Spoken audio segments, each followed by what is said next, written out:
वाला दिन।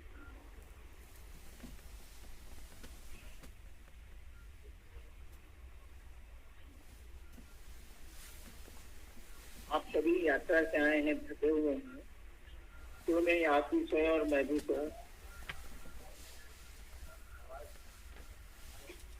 आराम बड़ी चीज है, मोड़ सकते। विषय दिया गया है समीक्षात्मक संबोधन। आज जो बातें हुई और जो आपने कहा उस पर प्रश्न भी आए, जिज्ञासाएं भी आई। हम लोग पहले चलते हैं, जिज्ञासाओं को देखते हैं कि आपने क्या लिख के भेजा। मंडल सर पढ़ रहे हैं जिज्ञासा। जी भाई महेश कुमार गुड़गांव से। जब हम चर्चा करते हैं तो गुरु भाई बहन शिव गुरु को छोड़कर हमारी तरफ आकर्षित होने लगते हैं। इस आकर्षण को शिव गुरु के प्रति कैसे मोड़ा जा सकता है, कृपा कर समझाएं। बिल्कुल स्वाभाविक है, जब आप गुरु चर्चा करेंगे तो कोई आपकी ओर ध्यान देगा। बिल्कुल स्वाभाविक है, ध्यान नहीं देगा तो आपकी बात सुनेगा ही नहीं, और सुनेगा भी तो समझेगा नहीं। तो लोग तो आप प्रथमतः पहली बार तो आप ही चर्चा करने वाले की ओर ही आकर्षित करते हैं। लेकिन हमारी आपकी कोशिश होनी चाहिए कि इस आकर्षण को गुरु के प्रति ले जाएं, उसके मन को ये समझाएं कि तुमको शिव का शिष्य बनना है, और आपने उसको शिव का शिष्य बनने का तरीका सिखलाया है, मार्ग बताए हैं कि तुम शिव के शिष्य कैसे बनोगे। और जब आप उसको प्रेरित करेंगे कि दूसरों से वो शिव गुरु की चर्चाएं करे, तो आपके प्रति तो आकर्षण रहेगा। लेकिन धीरे धीरे ये आकर्षण अपने गुरु शिव के प्रति उसका बदलता चला जाएगा, और वो शनय शनय शिव गुरु की ओर बढ़ेगा।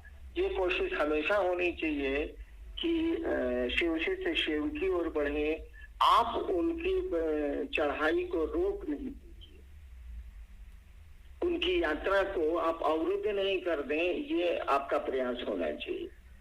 जैसे मैं लोगों को कहता हूँ कि आप जिलों में, क्षेत्रों में जो काम करते हैं, उन लोगों को आगे बढ़ने दीजिए और खुद पीछे होइए। पीछे से उनको जरूरत हो तो रास्ता बताइए या उनको समझाइए। आगे चलिएगा तो बढ़ेगा कैसे? और कोई जरूरी नहीं है कि आप चल रहे हैं तो आपसे आगे कोई जाएगा ही नहीं। ऐसा तो नहीं है। ऐसा तो नहीं है कि हरिनारायण ने शिव की बात की, अब हरिनारायण से ऊपर शिव की ओर कोई जाएगा ही नहीं, क्योंकि दूरी तो बड़ी लंबी है। कहाँ वो शिव, कहाँ हम और आप। हो सकता है किसी पर दया हो और हमसे आगे बहुत दूर निकल जाए वो, लेकिन जब आप उसका मार्ग रोक लेंगे, जब आप कहेंगे कि हमसे पूछ के तुम चर्चा क्यों नहीं करते हो, तुम ऐसा क्यों करते हो, हमको तुमने बताया नहीं, इसका माने उसका रास्ता रोक रहे हैं। ये अपराध होगा अपने गुरु शिव के प्रति हमारा आपका। ऐसा हमको आपको नहीं करना चाहिए। उसको पढ़ने देना चाहिए, आगे जाने देना चाहिए, और कोशिश करनी चाहिए कि शिव की ओर चले। अरे हमारा क्या है, हम तो आए हैं महादेव की बात करने, चले जाएंगे। ये लोग शिव की ओर बढ़े, आगे चले, ताकि मेरा शिव घर घर का शिव हो जाए, लोगों के दिलों का शिव हो जाए। ऐसा हमारा आपका प्रयास होना चाहिए। ऐसा नहीं कि वो आपके अधीन रहे, आपके बस में रहे वो आदमी, तब तो आप जहां है वहां वो रुक जाएगा, आगे जाएगा ही नहीं। इसलिए हमारे आपकी कोशिश होनी चाहिए कि लोग शिव की ओर बढ़े, अपने गुरु की ओर बढ़े, और हम आप उसका रास्ता नहीं रोके, हटे वहां से। इसलिए मैं लोगों को बिगड़ता भी हूँ कि बनेगा बॉस, ये कौन तरीका। चलिए भाई लक्ष्मी यादव सीतामढ़ी। ज्ञान शिष्यों में शिव गुरु के द्वारा दी जा रही है, तो फिर शिष्यों में समरूपता एक तरह क्यों नहीं दिखती? प्रश्नकर्ता स्पष्ट नहीं कर पा रहे हैं अपने सवाल को। उनका कहना है कि शिव ज्ञान शिव के द्वारा दिया जा रहा है, तब लोगों में एक रूपता क्यों नहीं दिखती, दिखेगी ही नहीं। क्यों? शिव तो सबका है ना। ऐसा तो नहीं कि वो कुछ लोगों का है, कुछ विशेष जाति का है या कुछ विशेष स्थान का है। जब सूरज चांद सितारे सबके हैं, ये बादल सबके हैं, ये हवा सबकी है, तो शिव तो बहुत ऊपर है, बहुत ऊपर है। उसके तो सभी हैं। और जब शिव के सभी हैं और सभी में आपस में भिन्नता, सबकी प्रकृति और प्रवृत्ति अलग अलग है। कोई आदमी एक जैसा नहीं मिलेगा आपको, किसी के अंगूठे का निशान एक नहीं मिलता है, किसी की आंख की पुतली एक जैसी नहीं होती है, किसी का मिजाज एक जैसा नहीं होता है। सबका अलग अलग डिजाइन है, अलग अलग प्रकृति है, स्वभाव है और अलग अलग प्रवृत्ति है, उनकी चाहत अलग अलग है। तो शिव तो सबके लिए देंगे ना, इसीलिए उनके द्वारा ज्ञान में एक रूपता हो ही नहीं सकती, एक रूप होगा ही नहीं वो, क्योंकि सबको तो ज्ञान का लेवल अलग अलग सबका ना है, उसी पर उसको ज्ञान उतारना है, एक रूपता कैसे होगी। लेकिन शिव गुरु से जुड़ना है तब एक रूपता होगी। शिव जब गुरु बनेंगे किसी के तब एक रूपता नहीं होगी, उनका ज्ञान भिन्न भिन्न तरीके से जाएगा, क्योंकि सबके वो गुरु हैं। वो 5 आदमी के नहीं, एक को डिजाइन में बता दिया हो गया, नहीं चलेगा। लेकिन शिव गुरु से जुड़ने की प्रक्रिया एक ही होगी, उसमें समरूपता होगी, उसमें एक रूपता होगी। वही आपके 3 सूत्र हैं जो आपको शिव गुरु से जोड़ते हैं। जैसे जैसे आप शिव गुरु से जुड़ने लगेंगे तब ज्ञान किस किस तरह से आप पे उतरेगा, ये तो शिव शिष्यों का विषय नहीं, ये हमारा आपका तो विषय नहीं। हमारा आपका तो विषय है कि हम लोग शिव गुरु से जुड़ने की बात कर रहे हैं। आप शिव को अपना गुरु बनाए, शिव के शिष्य बने, शिव गुरु से आप अपना जुड़ाव करें। अब गुरु आपको किस तरीके से ज्ञान देके वो शिव बनाएंगे, गुरु का काम ही है वो शिष्य को शिव बनाते हैं, किस तरीके से बनाएंगे ये गुरु का विषय है। वहां एक रूपता नहीं मिलेगी, वहां भिन्नता मिलेगी क्योंकि भिन्न भिन्न तरह के लोग हैं। लेकिन शिव गुरु से जुड़ने में एक रूपता मिलेगी, गुरु के पास जाने का रास्ता एक होगा, लेकिन गुरु जो ज्ञान नहीं है वो एक ही ज्ञान होगा, ऐसा नहीं होगा। इसीलिए कि सारा जगत उनका है, वो विश्व गुरु है। जगत में भिन्न भिन्न तरह के प्राणी है, एक मछली खाता है, एक नहीं खाता है, एक लहसुन खाता है, एक नहीं खाता है। तो उसकी प्रवृत्ति प्रकृति अलग अलग है, तो ज्ञान का तल भी अलग अलग होगा। लेकिन एक दिन जब वो शिव होगा तब उसकी एक रूपता आ जाएगी, तब वहां भिन्नता नहीं रहेगी। लेकिन पूरे रास्ते में तो भिन्नता रहेगी। जी, भाई राजकुमार कोलकाता से और मदन सिंह बक्सर, इन दोनों भाइयों की जिज्ञासा है कि 3 गुणों के बारे में तो हम सुने हैं साहब से कि सत रज तम है, परंतु ये सत रज तम है क्या? साहब कृपया इस पर प्रकाश डालेंगे और सरल शब्दों में अगर हो तो समझाने की कृपा करेंगे। गुण का मानी होता है संस्कृत में बंधन। गुण शब्द का अर्थ होता है बंधन। बर्फ का गुण है कि वो ठंडा होता है, ये बंधन है उसका। अगर ठंडा नहीं है तो आप कहेंगे तो ये बर्फ नहीं है, ठंडा का। गुण का संस्कृत में अर्थ होता है बंधन। कहा जाता है कि परमात्मा 5 तत्वों, क्षितिज पावन से आज दिन में हुआ, 5 तत्वों और 3 गुणों से पूरी सृष्टि को बनाता है, रखता है और तोड़ता है। 9 अंक की जो बात हो रही, तो 5 तत्व हो गए। इस 5 तत्वों के भिन्न भिन्न अनुपात को बांधने के लिए जिस रस्सी का प्रयोग होता है उसको कहते हैं 3 गुण, सत रज तम। सत का मानी हुआ कि परमात्मा जो इस सृष्टि को बना रहा है वो खुद ही बन रहा है, उसका मेंटल प्रोजेक्शन है, वो सोच रहा है, उसकी परिकल्पना है, वो सोच रहा है कि इसमें बहुत हो जाऊं, तो वो ही खुद बना है, तो फिर वो वापस भी करेगा कि नहीं करेगा? शिव जीव बन रहा है तो फिर जीव शिव बनेगा कि नहीं बनेगा? वो उसी का मैनिफेस्टेशन है ना, उसी का, हिंदी में बोले तो उसी का विग्रह है ना, उसी का फैलाव है ना। कोई वो भी सोचता है कि सृष्टि को मैंने बनाया है, मेरी रचना है, मैं हूं उसमें, कहा जाता है शिव कण कण में, ईश्वर कण कण में, मैं हूं उसमें, तो इसको तो वापस नहीं लाना, जीव को तो शिव भी बनना है। इसको बोलते हैं सतोगुणी शक्ति। वह शक्ति, वह गुण, वह बंधन जो जीव को फिर शिव बनाएगा, वह बंधन जो शिव से जीव में आया है और इस कारण से आया है कि वो फिर बंधन आपको बांध के ले जाएगा शिव के पास।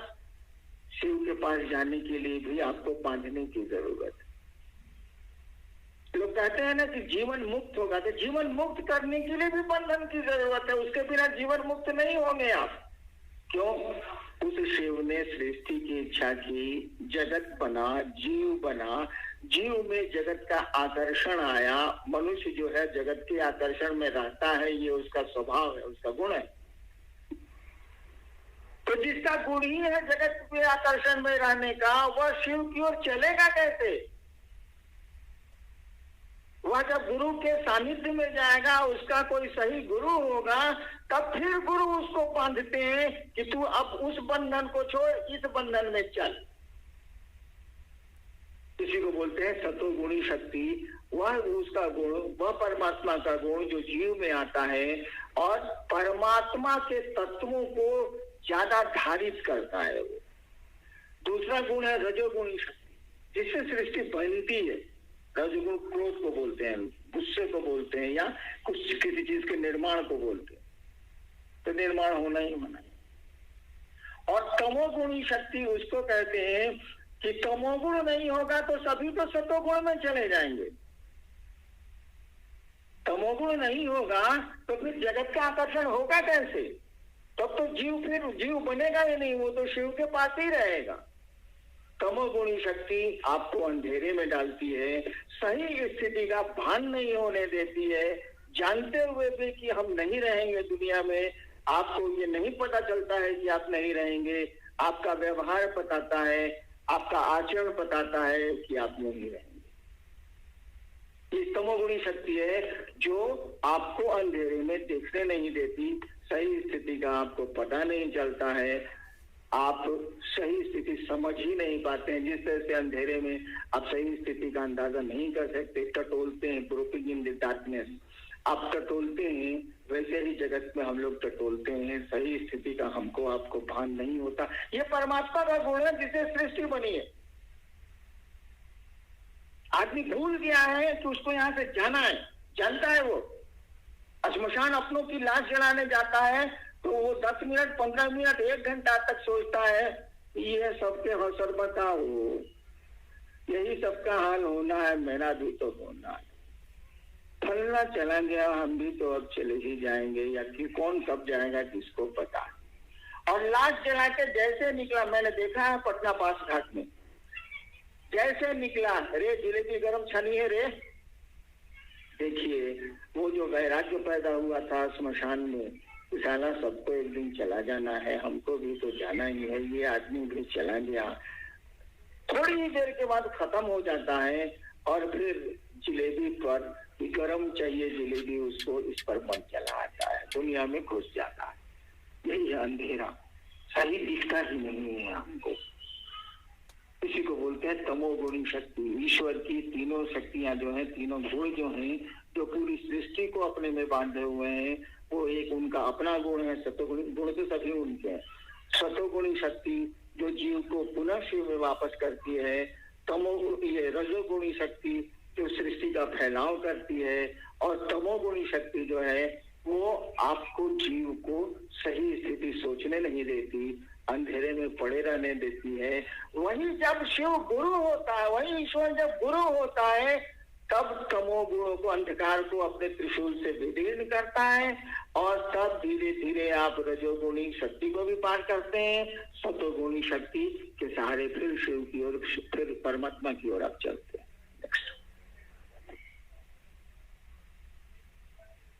एक जिज्ञासा है, ये बीसा रहस्य को समझाने की कृपा की जाए।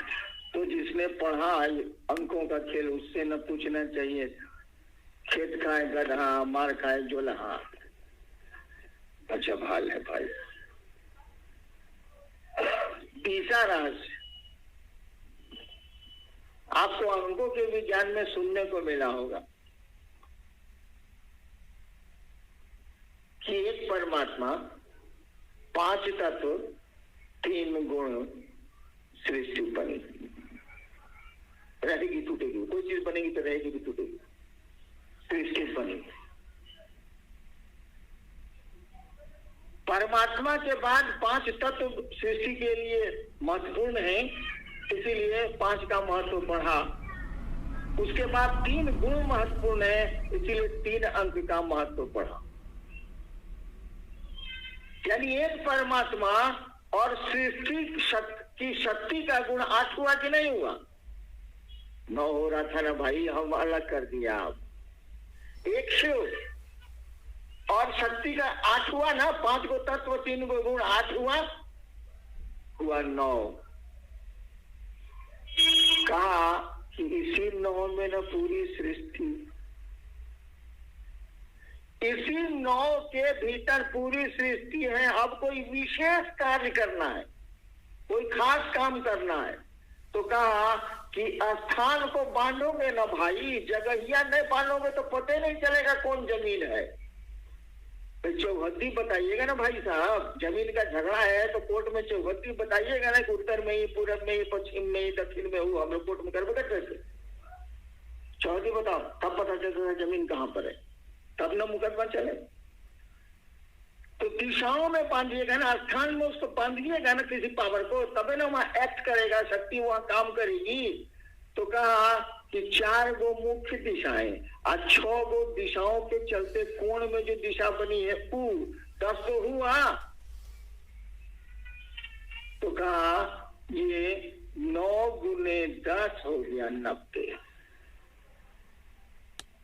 इसी 9 को 10 से नहीं गुना करके, गुना काहे किया गया, जोड़ा क्या नहीं गया?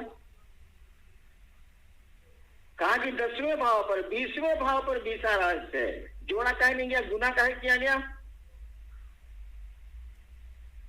एक आदमी बीमार पड़ा है, दिल्ली से आया है सेवा सदन। आज उसकी बीवी और बेटी आके रो रही थी, शराब पीता है, लिवर टूटन पड़ेगा। काहे दारू पीता है, बीमारी हुई है उसको, उसकी बीवी और बेटी क्यों रो रही? कर्म उसका है, कर्म फल उसका है, प्रभावित हम सभी है। एक बेर तक मैं जगह रहा ये पूछने के लिए कि डॉक्टर क्या बोला, तो बीमार पड़ा हूँ हैरान, साले तुम कहाँ जगह हो एक बेर तक? इसीलिए कि कर्म फल सीधे नहीं चलता है, घूमता है, गुणा होता है। ये 8 8 16 नहीं है, 8 है 64 है। ये सबको समेटेगा। घर में एक आदमी खाता पीता है, गलती से या दुर्भाग्य से वो चला गया दुनिया से, तो सबको भूखमरी हो जाएगी। देखिए कर्म उसका था, फल उसको मिला, दुनिया से चला गया। इस दूसरे को कहना भूखमरी हो रही है भाई साहब।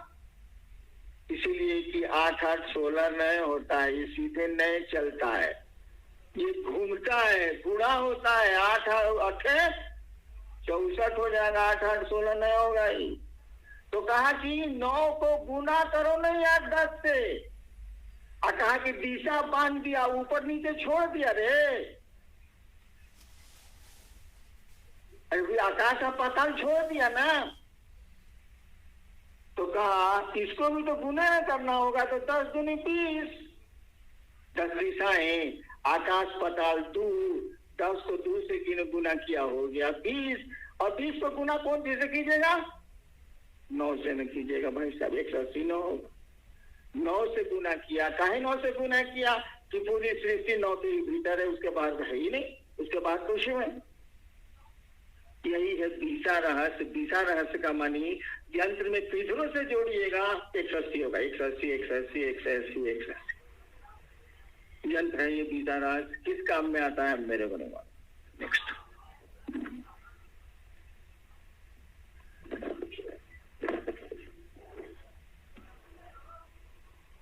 महेश्वर शिव को भी अपने शिष्य के अविकसित ज्ञान के स्तर पर आकर उसे पूर्ण ज्ञान की स्थिति में ले जाना होता है। इसलिए एक रूपता नहीं है। किसी भी गुरु को अपने शिष्य को ऊपर ले जाने के लिए, ज्ञान के हाई लेवल पर ले जाने के लिए उसके अखिल पर तो उतरना ही नहीं पड़ेगा। आप बहुत बड़े विद्वान हैं, बहुत बड़े विद्वान हैं, मान लीजिए हिसाब के, अपने 8 साल के बच्चे को आप पढ़ा रहे, अब उसको पढ़ाइए अप्लाइड मैथमेटिक्स जो आईएएस में आता है, क्या बुझेगा? उसको तो समझाना ही होगा बाबू कि ये गुणे ये इतना होता है, ये भाग ये इतना होता है, a + b = होल स्क्वायर = इतना इतना होता है, इसको याद करो। यानी देखिए, आप मैथमेटिक्स के बहुत बड़े प्रोफेसर हैं और अपने छोटे बच्चे 8 साल को पढ़ा रहे हैं, तो आपका सब ज्ञान हवा हो गया, आ गए आप बच्चे के ज्ञान पर। वही कहा गया है कि उस शिव को भी, जो कि सबसे बड़ा गुरु है, ईश्वरीय है, उस गुरु को भी अपने शिष्य के अविकसित ज्ञान, शिष्य इसका मन अविकसित ज्ञान है, उसका ज्ञान विकास को नहीं पाया है, अपने शिष्य के अविकसित ज्ञान के तल पर, लेवल पर आके उसको ले जाना पड़ता है। नहीं आवेंगे तो नहीं जाएगा। वो जो समझेगा वही ना समझाइएगा भाई साहब। वो जो पूछिए नहीं रहा है फ्लैट मैथमेटिक्स में, कौन सी समझा रहे हैं? एक बच्चे ने एक शब्दकोश उठा लाया, कहा कि पापा इसको पढ़ा दीजिए, अभी ओ आए वो नहीं जानता है। पढ़ाइएगा शब्दकोश, डिक्शनरी पढ़ाइएगा भाई साहब। एक दिन वो पढ़ेगा खुद डिक्शनरी, लेकिन पहले उसको ओ आ से वहां ले जाना होगा, समय लगेगा, उसको पढ़ाते पढ़ाते वहां पहुंचाना होगा। वही कहा गया है कि गुरु अपने शिष्य के अविकसित ज्ञान के तल पर आकर उसको पूर्ण ज्ञान की स्थिति में ले जाते हैं। गुरु को शिष्य के ज्ञान के तल पे उतरना पड़ता है, शिष्य गुरु के ज्ञान के तल पर नहीं चढ़ेगा, चढ़ ही नहीं सकता। महेश्वर शिव तो सदगुरुओं के गुरु हैं, अतः उनका शिष्य होकर लौकिक पारलौकिक मनोरथ स्वतः पूर्ण हो जाते हैं। क्या इसमें क्या बोलना है? बोले इसमें बस इतना ही लिखा है, लिखने वाले ने नाम भी नहीं लिखा है। सही तो लिखिए दिया था, उसमें सही में कौन से हम गलत करें? इसकी व्याख्या करते हैं, क्या करना है, कैसे पढ़े? महेश्वर शिव तो सदगुरुओं के गुरु हैं, अतः उनका शिष्य होकर लौकिक पारलौकिक मनोरथ स्वतः पूर्ण हो जाते हैं। देखिए इसमें होशियारी, बहुत होशियारी से बात कही गई। इसमें बहुत खास बात नहीं है, इसमें अकील का बात है।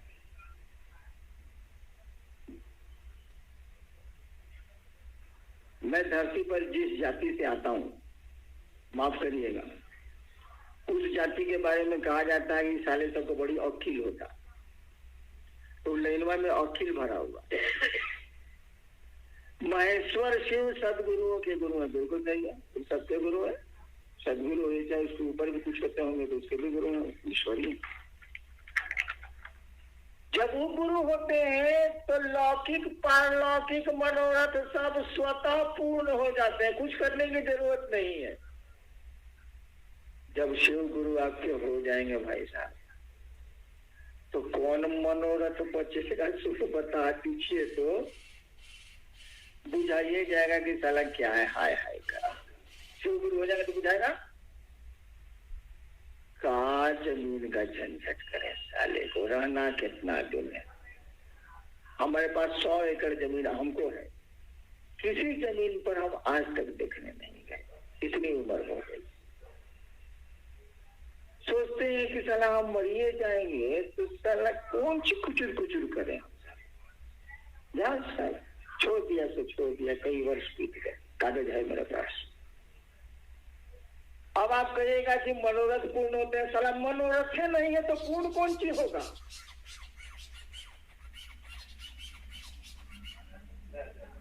जब शिव आपके गुरु होंगे तो उनको वो आपको अच्छे लगेंगे। जब वो अच्छे लगने लगेंगे तो जीवन मुक्त होना, मोक्ष होना और आध्यात्म के उच्च शिखर पर चला जाना आपको लगेगा सभी बोगस बच गया।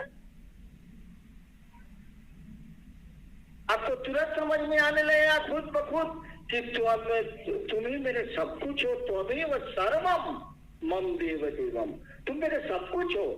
रिश्ता जब बढ़ता है ना सब समझता है, इसकी आदत। आपको धीरे धीरे लगने लगा ये छथिन से महादेव न छथिन, तुम्हें ना हमारे सब कुछ छथिन, गुरु तो छबे करथिन, सब कुछ छथिन। हम मथे नहीं आते, गलती हो सकती, सब कुछ तो वो मेरे हैं। त्वमेव सर्वम, तुम मेरे सब कुछ हो। त्वमेव सर्वम मम देव देवम, मेरे देवताओं के देवता हो तुम। क्या मनोरथ बचेगा? एक ही मनोरथ बचेगा कि मेरा महादेव थोड़ा सा और उसको प्रतिष्ठा मिल जाए, लोगों के दिल में समा जाए, उसकी हुकूमत चलने लगे। चलती तो उसी की हुकूमत है, लोग समझते नहीं। यही चाह तो बच जाए, बाकी सब सोचेगा सब चला बेकार। एक फकीर रात के समय में एक घर के सामने खड़ा हुआ, बड़ा घर था। फकीर और एक चौकीदार उस घर के सामने खड़ा था। फकीर ने चौकीदार से पूछा, सराय किधर है? धर्मशाला, उसको ठहरना था। फकीर ने उस चौकीदार से पूछा, दरबान से पूछा, सराय किधर है?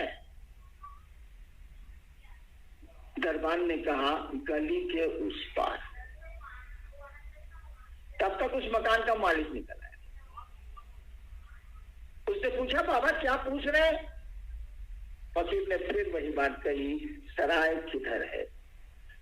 उस मकान के मालिक ने भी वही उत्तर दिया, गली के उस पार।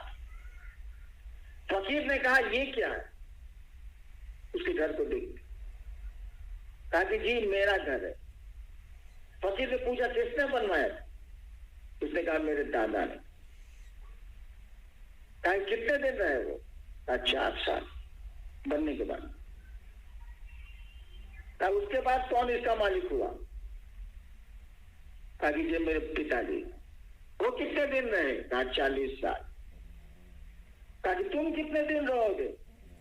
कहा, बाबा नहीं मरे। कहा कि गली के पास उस पार सराय है, ये कौन चीज?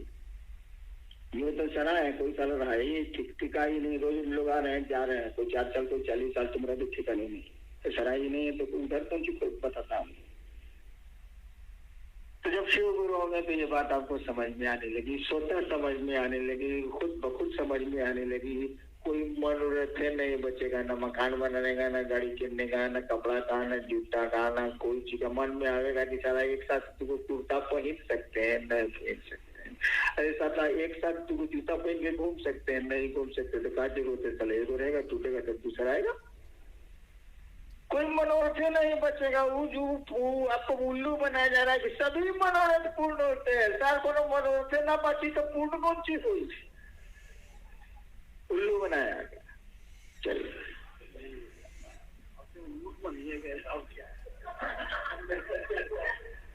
खत्म। हाँ, देखिए आप लोग भी थके हैं, मैं तो नहीं थका हूं। मुझको तो आदत है रात भर जगने की। कल थोड़े विषय हैं भारी भारी, आज भी थे भारी भारी। जब शिव गुरु होंगे ना तो एक और मनोरथ खत्म। ये ज्ञान का मनोरथ, ये जो है ना, ये जानेंगे कि ये क्या है, ये क्या है, शिव क्या है, ये जगत क्या है, ये 3 सूत्र क्या है, ये त्रिगुणात्मक शक्ति क्या है, ये 5 तत्व क्या है। ये सारे मनोरथ खत्म हो जाए। आपको लगेगा सब बेकार चीज, इनका कोई महत्व नहीं। जब शिव गुरु होंगे तब लगेगा बेकार। एक ही चीज लगेगी आपको जो ठीक है, बाकी किसी में कोई दम नहीं है। क्या? याद नहीं अब कुछ। फिल्म का गाना याद करें, याद नहीं अब कुछ, भूल गया सब कुछ। एक बात मगर नहीं भूली, झूल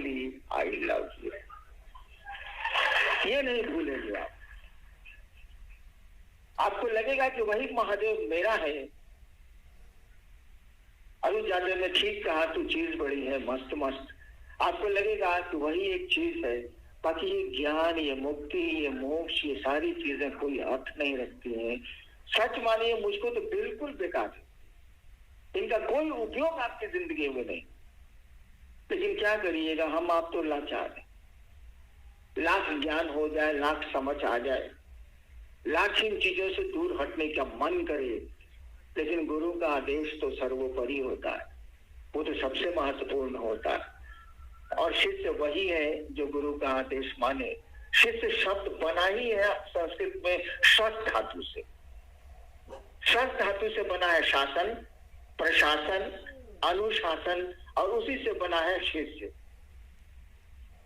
शिष्य शब्द का शब्द अंग्रेजी बहुत बड़ी अच्छी है।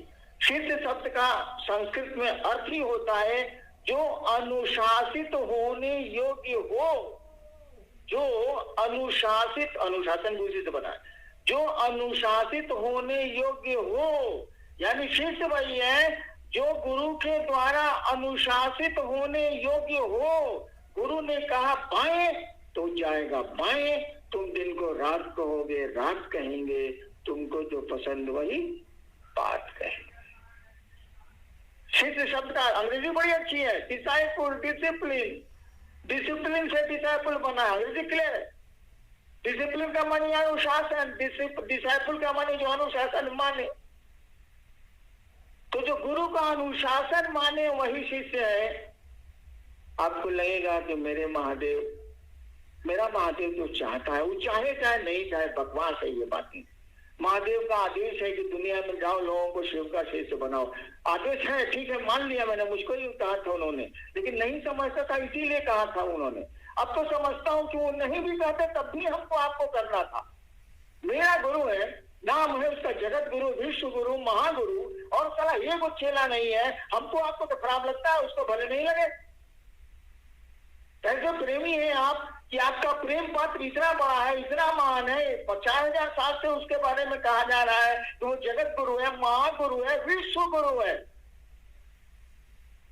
और आपको खराब ही नहीं लग रहा है कि विश्व में एक आदमी उसको अपना गुरु नहीं मानता है, सारा ज्ञान उसके पास बेकार पड़ा हुआ है, कोई लेने वाला नहीं है। आपको, हमको तो खराब लगता है। हमको तो लगा था, और मैंने ये बात शुरू की थी 1982 में, मुझको तो खराब लगा था कि इतना बढ़िया गुरु है और एक आदमी इसको गुरु नहीं मानता। मैं तो जानता भी नहीं था कि वो गुरु है, लेकिन मुझको लगा था और मैंने ये काम शुरू किया। तो महादेव अगर आदेश नहीं भी दिए होते, बच्चों को तो सिखाना पड़ता है, गुरु जी सिखलाते हैं, तो उन्होंने हमसे कह दिया ठीक है, लेकिन वो नहीं भी कहता है होते तो हो सकता था कुछ दिनों के बाद, कुछ वर्षों के बाद मैं यही काम करता कि लोगों को शिव गुरु से जोड़ता। मन में तो कहीं उठ ही रहा था कि इतना बढ़िया गुरु है जो एक लाइन कहने पर कि बुढ़ऊ इज्जत रखी हो। उन्होंने तमाशा हो गया पूरे जिले में, और बहुत दूर तक ये बात चली गई कि एक लौंडा छोंडा से जैसा मजिस्ट्रेट है, साला महादेव को प्रसाद खिला दी। एक लाइन ने जुलूम ढा दिया, कैसा गुरु है वो। और 15 साल मैंने इतनी श्मशान में साधना की, एक बाल भी किसी का टेढ़ा नहीं कर पाया मैं, और देखिए कैसा गुरु है। कुछ नहीं किया मैंने, न नमः शिवाय किया, न महादेव को प्रणाम किया, कुछ नहीं किया। क्या करता मैं उस समय, तो संकट की घड़ी थी, जब मेरी दांव पर लगी थी। मैंने इतना ही मेरे मुंह से निकला था, बगल में मेरी पत्नी खड़ी थी, इधर एसडीओ गोरे खड़े थे, बुढ़ऊ इज्जत रखी। क्योंकि एक गेट के सामने 500 पब्लिक थी, एक गेट के सामने हम लोग 15 मजिस्ट्रेट वगैरह थे, ड्राइवर्स थे, उन्होंने इज्जत रख ली। तो इतनी बात पे जिसने इज्जत रख ली मेरी, वो कितना महान होगा। कोई क्रिया तो उसने नहीं सिखलाई, तब भी उसने तो रखा। तो ये एहसान कोई कैसे भूल जाता। और मैंने ये काम शुरू किया, काम तो उसके पहले ही मैंने शुरू कर दिया था। तो हम लोगों को खराब लगता है कि हमारा गुरु विश्व गुरु है, जगत गुरु नमस्तुभ्यम शिवाय शिवदाय चार से कहा हुआ है, और ये कुछ चला नहीं। वाह, तो महादेव का आदेश हो या नहीं हो, हमारा संकल्प है। हमको आपको खराब लगता है, हर को लगता है। किसी की बीवी को खराब लगेगा तो उसके पति के पास इतना ज्ञान है और साला कोई उसको प्रणाम तक नहीं करता है, उसको खराब लगेगा ही लगेगा। जिसको आप प्यार करते हैं उसको प्रतिष्ठा देना चाहते हैं, ये आपका स्वभाव है। तो हम लोग का संकल्प है, हम लोग करेंगे इस काम को। महादेव आदेश दें न दें, दया करें न करें, इससे कोई बात नहीं है। हम लोग तो शिव की शक्ति है कि नहीं है भाई? जिस तरह से भगवती है, जिस तरह से पहाड़ है, पेड़ है, जीव है, जगत है, इंसान भी तो उसी शिव की शक्ति है ना। ये देवियां है, हम लोग भी तो शिव की शक्तियां हैं। तो शिव की शक्तियों को अपना काम करने का अधिकार है, हम लोग को नहीं है। हम लोग भी शिव की शक्तियां हैं। जितनी शक्ति हम लोगों को महादेव ने दी है शरीर में, इस मनुष्य आत्मा को जितनी शक्ति दी है उतना तो करेंगे। बाद में ना महादेव से दया मांगी कि तू दया कदा हुई कि ना हुई, लेकिन जितना भर हमको आपको उस महादेव ने दिया है उसका प्रयोग हमको आपको करना ही करना चाहिए। हमारी गुरु की इज्जत का सवाल है, हमारे गुरु की प्रतिष्ठा का सवाल है। वो जगत गुरु और जगत में को चेला नहीं है। डूब मरना चाहिए हम लोग को चुल्लू पर पानी में। महादेव का आदेश है, गुरु आदेशित ये कर्म है, ठीक है, उन्होंने कहा था तो हमने लिख दिया गुरु आदेशित कर्म। लेकिन जब महादेव ने कहा था उसके पहले से मैंने शिव शिष्य बनाने शुरू किए थे। मैंने 82 में शुरू किए थे और 85 या 86 में उनका आदेश आया। हाँ ठीक है, मैं साधना बतलाता था, ये गुरु कार्य करने को नहीं कहता था।